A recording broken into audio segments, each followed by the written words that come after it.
Olá, pessoal! O que você vai ouvir agora não é apresentado como crença, doutrina espiritual ou verdade absoluta. Trata-se de um relato reconstruído a partir de reportagens da época, depoimentos indiretos, registros jornalísticos e análises posteriores que, segundo diversas fontes, permaneceram envoltos em controvérsia por décadas. Uma história que atravessa o medo do desconhecido, o início da era espacial e um dos casos ufológicos mais estranhos já registrados no Reino Unido. O cenário é o bairro de Aston, próximo a Birmingham, no condado de West Midlands, Inglaterra, no fim dos anos 50, época de profundas mudanças sociais e reconstrução após a Segunda Guerra Mundial. Lá vivia Cynthia Appleton, uma mulher comum, dona de casa, mãe de 2 meninas e sem qualquer ligação com temas considerados místicos ou científicos. Naquela época, o Reino Unido vivia o impacto silencioso das transformações do pós-guerra. Cidades inteiras ainda se reerguiam dos escombros, o racionamento havia terminado há poucos anos e a população buscava, acima de tudo, estabilidade e rotina. No ambiente doméstico de Cynthia, predominavam os sons dos eletrodomésticos da época, o cheiro constante de comida caseira e as brincadeiras infantis das filhas. Sua vida era marcada por tarefas simples, conversas com vizinhos e a espera do marido, Ronald, um operário metalúrgico que voltava para casa ao entardecer. Nada indicava qualquer predisposição a eventos fora do comum. E justamente por isso, tudo o que viria a acontecer se tornaria ainda mais difícil de acreditar. O primeiro sinal de que algo estava fora do esperado ocorreu em 16 de novembro de 1957. Enquanto cuidava da casa, como fazia todos os dias, Cynthia sentiu um mal-estar repentino e perdeu a consciência. Acordou horas depois, sozinha, sem lembrar de detalhes, com uma sensação estranha no corpo e uma vaga impressão de que algo incomum havia acontecido. Como não havia ferimentos visíveis e a recuperação foi rápida, o episódio foi tratado apenas como um desmaio. Naquele tempo, não era comum buscar assistência médica imediata para sintomas vagos, e questões como pressão baixa ou cansaço eram frequentemente ignoradas ou relativizadas pelas famílias. Poucos dias após esse episódio, numa tarde aparentemente comum, Cynthia colocou as filhas para descansar e seguiu para seu próprio quarto. Ao atravessar o corredor, foi surpreendida por um som agudo e contínuo, semelhante a um assobio que parecia não ter origem definida. O som não vinha de fora nem de dentro da casa, mas parecia emanar de todos os espaços ao mesmo tempo. Ao se aproximar da janela, percebeu que a luz natural havia sido substituída por uma escuridão densa, tingida por um tom rosado e enevoado. O silêncio absoluto contrastava com o som estranho, e a temperatura ambiente tornou-se neutra, sem calor ou frio. Era como se o tempo tivesse parado. Foi nesse cenário que Cynthia relatou ter visto o que descreveu como uma figura humanoide surgindo repentinamente em sua sala.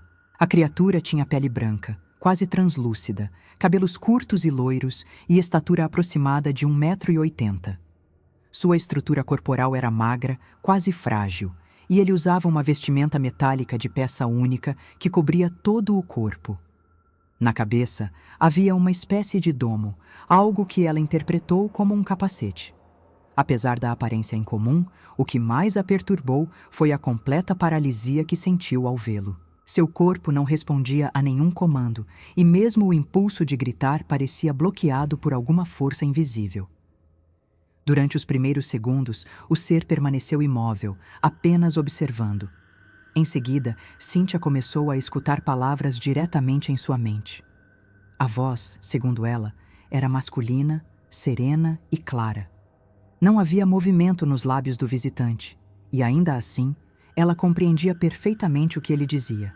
Ele a tranquilizou, afirmando que ela não precisava ter medo e que nenhuma ação violenta seria realizada.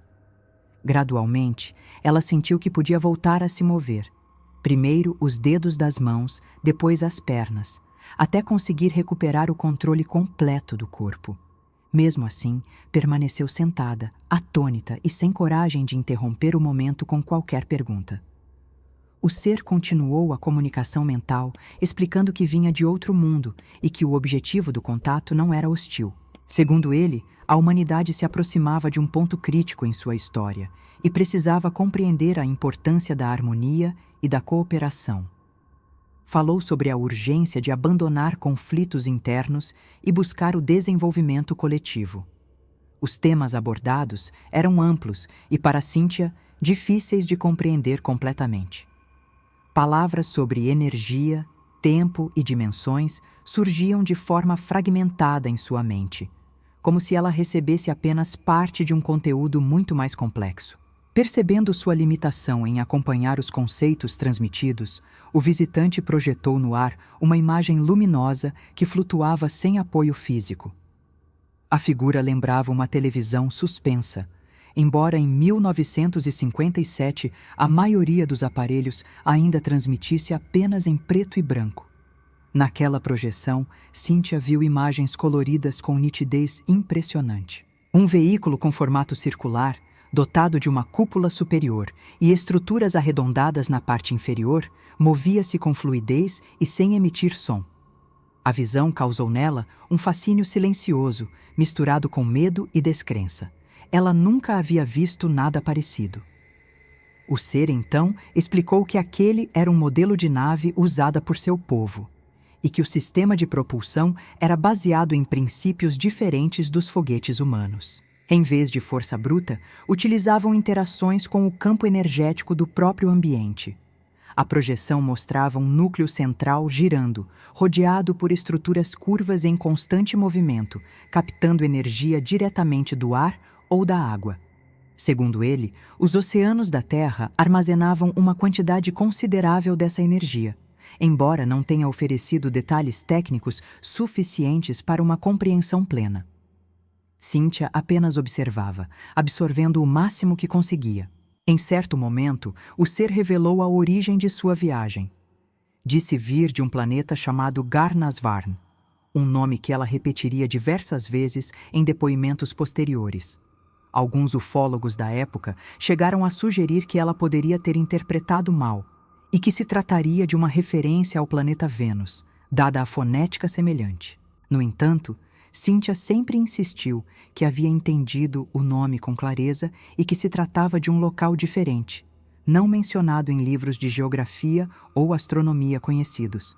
Ela não tentou argumentar, apenas ouviu, ainda em estado de choque. Tudo aconteceu em questão de minutos, embora para Cíntia parecesse muito mais tempo. O visitante não fez qualquer movimento brusco, não tocou em nada e sequer se aproximou demais. Sua presença, no entanto, era esmagadora. Ela descreveu a sensação como a de estar diante de alguém muito além do que seria possível conceber como humano. Mesmo transmitindo calma, a experiência era profundamente desconcertante, como se sua mente estivesse tentando processar algo que não cabia dentro das referências que possuía. Ainda assim, não houve dor, nem agressão, nem qualquer gesto que sugerisse ameaça. Então, tão repentinamente quanto surgiu, o ser desapareceu. Não houve movimento, som ou transição. Ele simplesmente não estava mais lá. No mesmo instante, o som agudo cessou, a névoa rosada desapareceu e a iluminação natural do fim da tarde retornou. A temperatura ambiente voltou ao normal e todos os elementos da casa estavam exatamente como antes. As filhas continuavam dormindo, a chaleira no fogão ainda apitava suavemente e a cortina balançava com o vento suave. Foi como acordar de um sonho muito vívido, mas com a diferença de que tudo parecia real demais para ser apenas um devaneio. Cíntia permaneceu parada por alguns minutos, tentando entender se o que havia acontecido era fruto de sua imaginação, algum tipo de alucinação, ou mesmo um lapso mental. Pensou em falar com alguém, mas temia ser ridicularizada ou, pior, considerada mentalmente instável. Decidiu manter tudo em segredo, pelo menos por enquanto. Caminhou lentamente até a sala, observando cada detalhe ao redor. Nada parecia fora do lugar, até que notou algo estranho no chão, próximo ao tapete onde o visitante estivera. Um exemplar do jornal local apresentava uma marca escura, como uma leve queimadura circular. Ela se aproximou, tocou o papel com cuidado e sentiu um calor residual, como se aquilo tivesse sido deixado ali há poucos minutos. Aquela marca, por mais sutil que fosse, representava para ela a única evidência física de que algo de fato havia acontecido. Não era um sonho, nem um surto. Algo real havia estado em sua casa. Cíntia sentou-se no sofá e ficou olhando para o chão por longos minutos, sentindo um misto de medo, dúvida e inquietação. A partir daquele instante, sua vida comum seria marcada para sempre por uma presença que ela ainda não compreendia, mas que não parecia disposta a desaparecer tão facilmente. A normalidade havia sido quebrada, e mesmo o silêncio da casa já não soava como antes. Cíntia não conseguiu dormir naquela noite. Mesmo com o ambiente silencioso e as filhas em segurança, a mente permanecia em alerta. Cada sombra parecia mais densa, cada som da casa ganhava um peso diferente. O jornal queimado, agora cuidadosamente guardado numa gaveta, era a única peça tangível de algo que ela não conseguia nomear. Pela manhã, seu rosto refletia o cansaço e a tensão acumulada. Ronald percebeu a diferença, mas ela preferiu não comentar o que tinha ocorrido. Sentia que, por enquanto, não saberia sequer por onde começar. Nos dias seguintes, tentou seguir com a rotina como se nada tivesse acontecido. Mas havia algo diferente no ar. A sensação de estar sendo observada não desaparecia. Ela passou a se assustar com ruídos mínimos, evitava ficar sozinha em casa e se pegava olhando pela janela mais vezes do que o habitual. Mesmo assim, permaneceu em silêncio. Foi apenas depois de muito refletir e de se convencer de que sua saúde mental estava intacta que decidiu contar tudo ao marido. Esperava ceticismo ou preocupação, mas teve uma surpresa. Ronald escutou o relato com atenção e, ao final, disse acreditar nela. Não houve julgamento, nem tentativas de racionalização imediata. Ele conhecia bem a esposa, seu comportamento equilibrado, sua falta de interesse por assuntos fantasiosos. Por isso, mesmo sem compreender totalmente o que havia acontecido, escolheu confiar.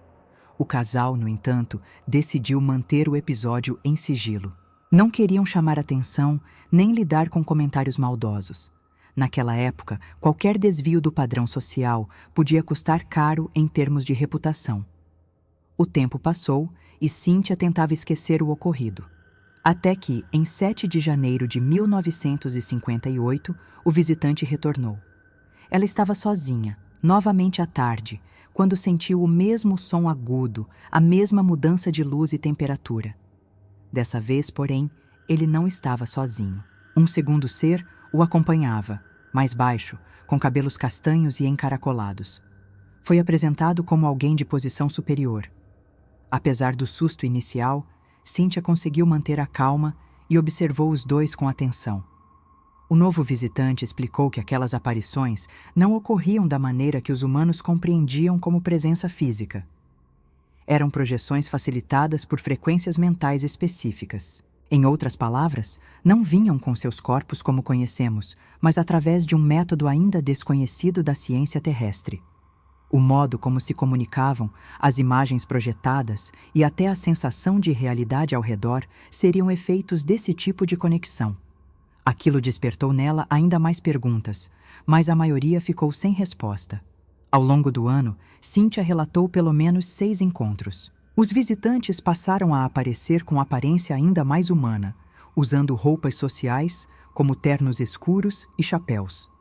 Em algumas ocasiões, chegaram até em um carro preto de vidros escurecidos. A aparência discreta contrastava com o conteúdo das conversas, que se tornava cada vez mais complexo. Falavam sobre política global, conflitos iminentes, questões espirituais e a natureza do tempo.